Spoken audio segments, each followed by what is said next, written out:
এটা অতিকৈ জৰুৰী খবৰ লৈ আহিছো কিনো 31 আগষ্টৰ পূৰ্বে কৰক তিনিটাকৈ জৰুৰী কাম 31 আগষ্টৰ পাছত আপুনি লাভ কৰিব চৰকাৰৰ ধন একাউণ্টত আপোনালোকৰ চৰকাৰৰ ধন পোনপটীয়াকৈ সোমাব গতিকে এই ধন লাভৰ বাবে আপোনালোকে কৰিব লাগিব তিনিটাকৈ বিশেষ কাম কি এই তিনিটা কাম জনাম টাইম 8ৰ দৰ্শকসকলক জনাইছো এই মুহূৰ্তৰ বিস্তৃত খবৰ সময় হৈছে অৰ্থাৎ তাৰিখ হৈছে 31 আগষ্টৰ পূৰ্বে কৰক তিনিটাকৈ জৰুৰী কাম এই তিনিটা কাম আপোনাৰ বাবে খুবেই জৰুৰী 31 আগষ্টৰ পূৰ্বে কৰক এই তিনিটাকৈ জৰুৰী কাম কিয়নো 31 আগষ্টৰ পাছত আপুনি লাভ কৰিব চৰকাৰৰ ধন সেপ্টেম্বৰৰ প্ৰথম মাহতে সেপ্টেম্বৰৰ প্ৰথমটো সপ্তাহতে একাউণ্টত সোমাব চৰকাৰৰ ধন সেপ্টেম্বৰৰ প্ৰথমটো সপ্তাহতে আপুনি ধন লাভ কৰিব এই কাম নকৰিলে লাভ নকৰিব হিতাধিকাৰীয়ে চৰকাৰৰ ধন আৰু সেপ্টেম্বৰৰ প্ৰথমটো সপ্তাহতে আপুনি চৰকাৰৰ ধন লাভ কৰিব সেই ধন লাভৰ বাবে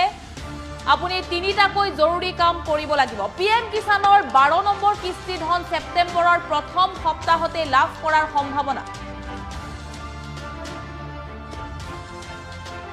এই মুহূৰ্তে খুবেই জৰুৰী খবৰ পিএম কিষাণৰ হিতাধিকাৰীসকলৰ বাবে যেটো লাখ লাখ হিতাধিকাৰীয়ে পিএম কিষাণৰ ধন লাভ কৰে ধন লাভৰ বাবে আধাৰ নম্বৰ সঞ্চয় একাউণ্টৰ লগত সংযুক্ত কৰিব লাগিব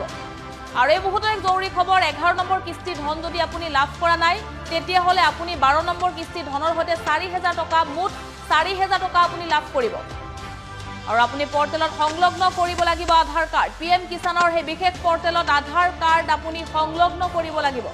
অৰ্থাৎ আধাৰ কাৰ্ড আপুনি লিংক কৰিব লাগিব ইয়াৰ পাছতে সম্পাদন কৰিব লাগিব ইকেৱাইচি 3 নম্বৰ কামটো হৈছে ইকেৱাইচি আপুনি ইকেৱাইচি নকৰিলে কিন্তু এই ধন আপুনি লাভ নকৰিব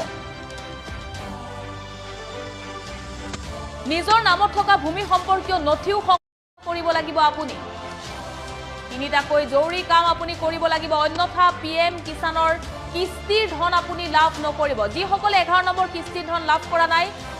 সেই লোকসকলে 12 নম্বৰ কিস্তিত মুঠ 4000 টকা লাভ কৰিব এই মুহূৰ্তত জনাই আছো ইকেৱাইচি আপোনালোকে কেনেদৰে কৰিব অনলাইনৰ জৰিয়তে অতি সহজতে ইকেৱাইচি আপোনালোকে কৰিব পাৰিব প্ৰথমতে pmkisan.gov.in লগইন কৰিব লাগিব ইকেৱাইচিৰ বাবে পিএম কিষাণৰ ৱেবছাইট pmkisan.gov.in এই বিশেষ ৱেবছাইটত আপুনি লগইন কৰিব লাগিব এই ৱেবছাইটত লগইন কৰাৰ পাছতে ফাৰ্মাৰ্স কৰ্নাৰ অপচনত ক্লিক কৰিব লাগিব ইয়াৰ পাছতে ইকেৱাইচি এটা অপচন দেখিব ইকেৱাইচিত আপুনি ক্লিক কৰিব লাগিব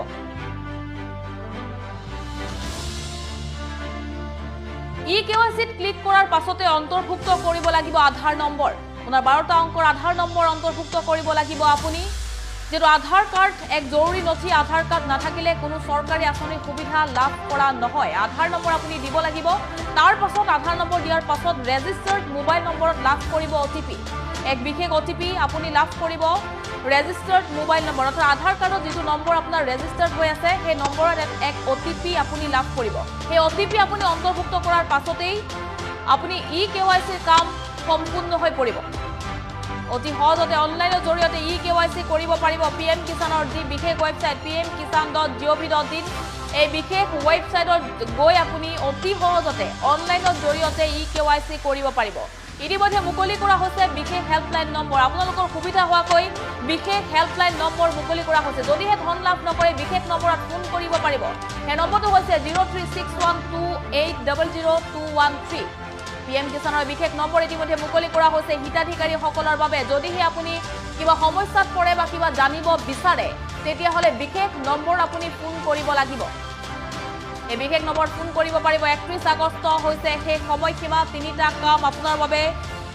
খুবেই জৰুৰী যদিহে আপুনি পিএম কিষাণৰ 12 নম্বৰ কিস্তিৰ ধন লাভ কৰিব বিচাৰে যেটো 12 নম্বৰ কিস্তিৰ ধন সেপ্টেম্বৰৰ প্ৰথমটো সপ্তাহতেই লাভ কৰাৰ সম্ভাৱনা আছে 12 নম্বৰ কিস্তিৰ ধন আপুনি লাভ কৰিব বিচাৰিলে তিনিটা কাম আপোনাৰ বাবে খুবেই জৰুৰী প্ৰথমটো হৈছে ইকেৱাইচি নকৰিলে কিন্তু পিএম কিষাণৰ কিস্তিৰ ধন একাউণ্টত আপুনি লাভ নকৰিব